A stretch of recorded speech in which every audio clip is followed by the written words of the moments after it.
All their long-lingering sorrow was banished, as Hrothgar and his thanes listened to Beowulf's brave words, and looking upon him, no one there doubted for one moment that Beowulf could achieve and would achieve all he promised. I have heard, Beowulf went on, that Grendel never carries a weapon, no war axe, no sword, on his murderous missions. Well then, neither will I. I seek no advantage, I need no advantage. I will carry no shield, nor wear any armor. I shall go against this beast bare-headed, just as I fought the giants and sea serpents. With my bare hands I shall grapple with this foul fiend and fight him to the death. Whichever of us dies must face the Lord of Judgment, as we all must when the time comes. I ask only that, should the worst befall me, send to my Higelac, my king, this battle shirt of chain mail I now wear. There will, I fear, be nothing of us left to bury, should this flesh-eating monster prevail over us. In that case, from all I hear, he would carry off our bloody corpses to his unlovely larder, and feast on us as he has on so many brave men before us. But God willing, it will not turn out like that. Hrothgar rose slowly to his feet.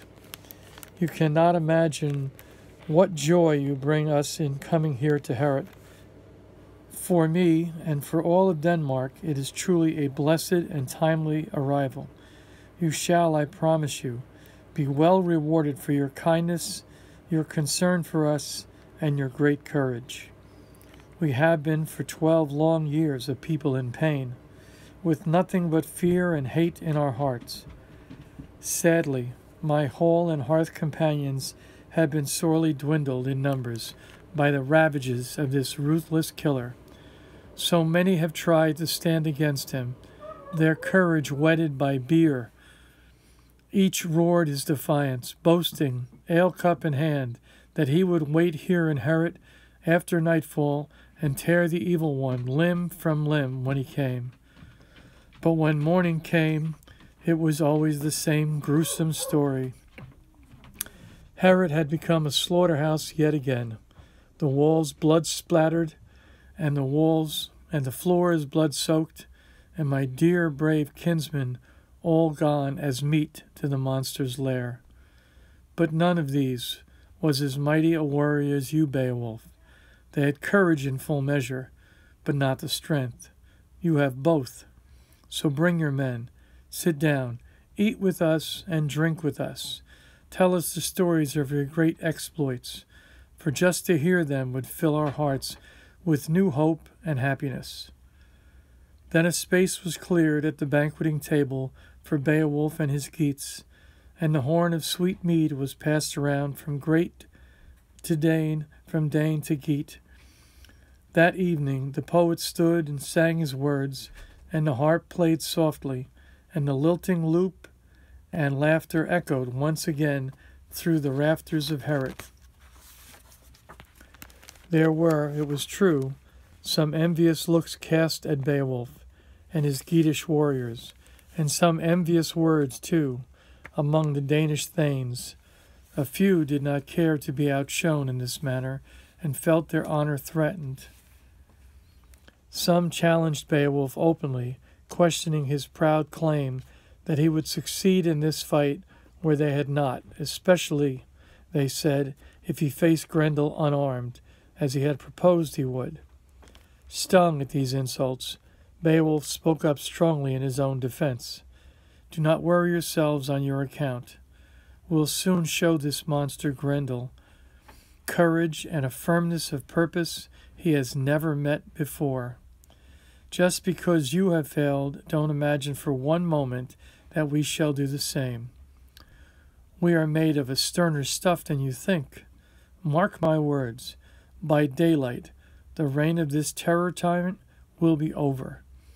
We have come to do this, and with God's help, we shall achieve it. The more Hrothgar, that kind and generous king, that great father protector and shepherd of all the Danes heard, the more he hoped and then believed that Beowulf could better the beast that night.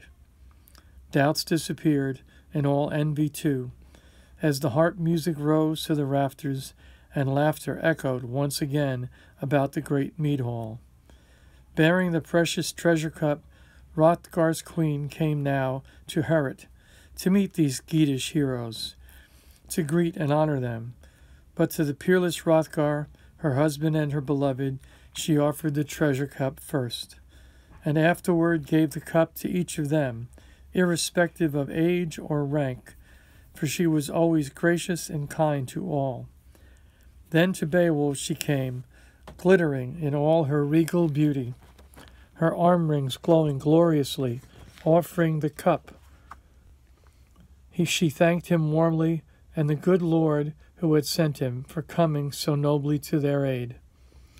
Accepting the treasure cup and her thanks most graciously, Beowulf rose to speak. We have come here, my lady, rowed and sailed our way across the surging seas, for only one reason, to carry out the wishes of great Hrothgar, your husband and king, and our friend and perfect ally, to accomplish the death of this Grendel, and end forever the terror that stalks this place, and all your people, or to fail in the attempt, and so meet our end. No words had ever sounded sweeter to this lady, this splendid queen of the Danes. The poet sang then of the victory to come, of the foul fiend destroyed and evil banished, and Geat and Dane alike raised their rousing voices till all Herod resounded once more to the ringing rafters.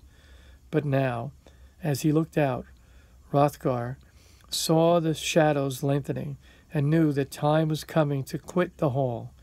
He knew, as they all did, that outside, in the falling dark, which would very soon drown the world, the dreaded monster was leaving his lair again, was already gliding through the brooding shadows toward Herod. Hrothgar and Beowulf, great heroes both, saluted each other in love, and in parting, Hrothgar spoke his last words. I now hand over Herod to you, brave Beowulf, to have and to hold through this night. Guard it well.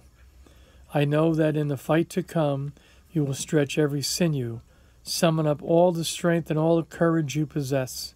In return, should you survive and the beast be destroyed, I promise before everyone here that I will show you more generosity than a king ever showed before to any man.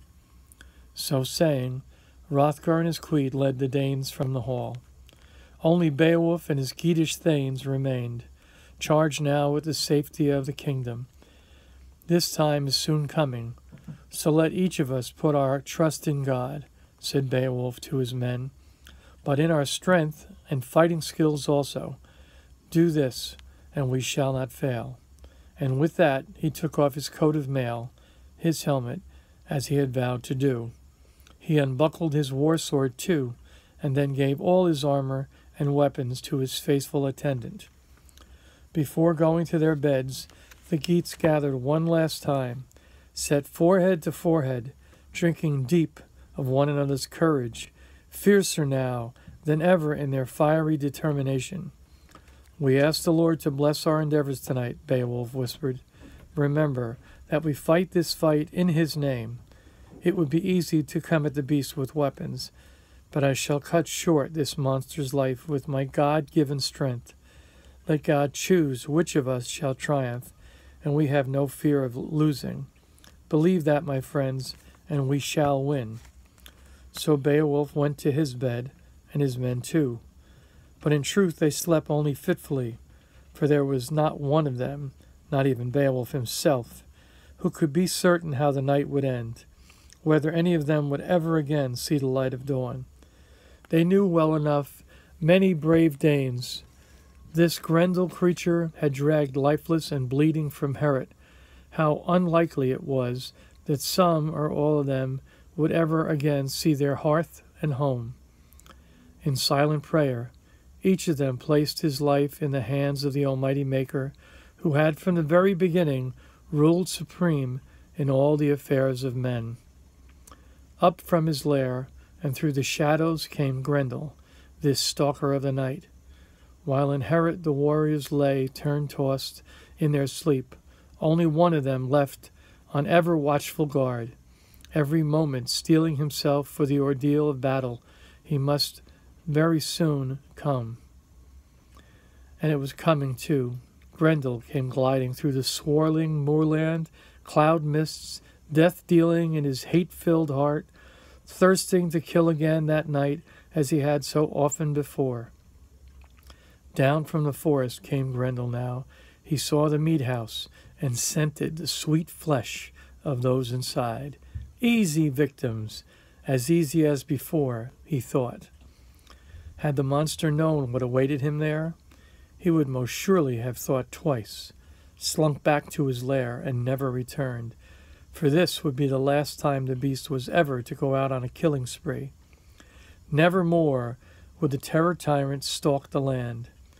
Now it was his turn to suffer the panic of fear, the pain of death agony. So the giver of death and destruction would become the receiver at last.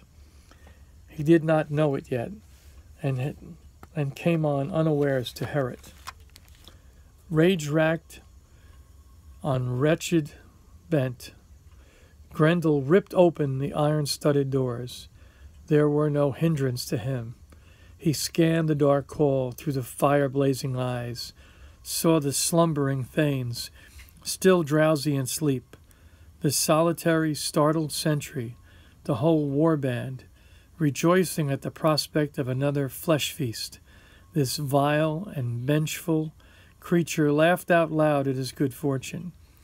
He would tear each one of them, every one of them, to pieces, stain Heorot's floor once more with the lifeblood. A night of gore and gluttonous pleasure lay ahead of him, or so it seemed. And so it began. Too was he snatched up, the first Geatish sentry he saw. Hansico, he was called, and simply tore him apart, bolting his flesh in great gobbets, gnawing and gnashing on his bones, stripping the meat, sucking the veins, until in moments nothing of the poor helpless man was left, not a hair on his head, not a hand, not a foot, not even a nail. That was just the beginning, Grendel thought. On to his next victim he pounced at once, reaching out to grab him with his killing claws. But now he was met with a grip of steel, a grip harder, tighter than he had ever known, that seized him, held him fast by the arm. Locked in the vice of this grip, he could not break free. However much he struggled, he knew at once that he had met his match. Filled with sudden fear, the monster struggled again and again to unloose this fist, yearning only now to be away from Heorot and home again in the safety of his lair. Vainly he tried to pull away, but Beowulf's fingers fastened harder still in an ever-tightening grip around the callous killer's arm. How Grendel longed to get out, to escape to the forests and fens, but no power on this earth would force Beowulf to release his grip. Now Grendel, this merciless, murderous ogre, knew that he should never have come this night, that his death was coming, and despite all his efforts to tear himself away, there was nothing he could do to prevent it, no way he could save himself. Fear of this death drove him mad with anger, and anger only made him stronger. He would fight to the death to save himself. He would never give in. It was amazing that the great hall of Heorot was not split asunder that night. So ferocious was the wrestling between these two giants. Locked together in this deadly embrace, they reeled and writhed among the mead hall, so that all the Danes outside could hear a dreadful cacophony of crashing and crying resounding through Heorot.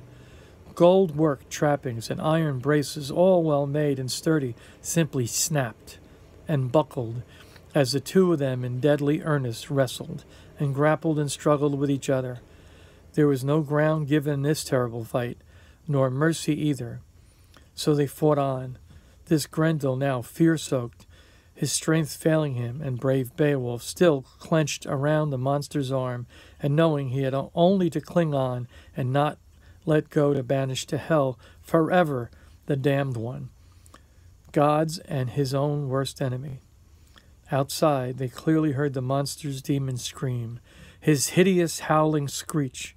The sound of it chilled every listener to the moan, yet hope gladdened them too. For these they knew were not human cries,